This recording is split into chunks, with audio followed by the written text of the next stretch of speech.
Over the next few weeks, when you're out and about, someone may ask you to sign a petition for a redistricting amendment. NBC4 State House reporter Natalie Fahmy joins us live to tell us what the ballot initiative would do. Natalie? Jennifer, Jared, the initiative aims to take politicians out of the map drawing process. And while there is agreement across party lines that some sort of change may be needed, there's disagreement about whether this is the right one. Redistricting determines which state house and Senate and congressional races you will get a say in, and can determine what overall representation looks like for the state, like what bills move forward and become law.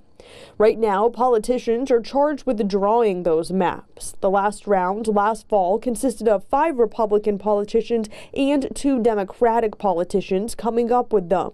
The maps passed unanimously, but there's still a call for change. The citizens are done with it. That's Chris Davies, spokesperson for Citizens Not Politicians. The group is trying to get an amendment on the ballot this November to restructure who's drawing maps. If you're a politician or a former politician or a lobbyist or any of these other political insiders who've been rigging the game all these years, you're barred from participating in the process. Under the proposed amendment, the commission would have 5 Republicans, 5 Democrats, and 5 independents. All citizens, no politicians or lobbyists, selected after a screening process. Davey tells me the amendment is based off, not identical to states like Michigan and California that have successfully implemented citizen-led redistricting commissions.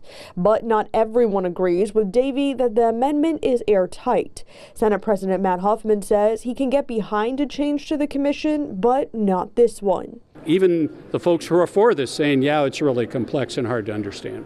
A spokesperson for Governor Mike DeWine says the governor in principle supports redistricting by a citizens commission, but has not made a comment on this proposal yet because it has a number of problematic provisions. Huffman agrees. This current effort is to try to make this as opaque as possible. This is an elegant, well thought out process that has been drawn up by Ohioans for Ohio.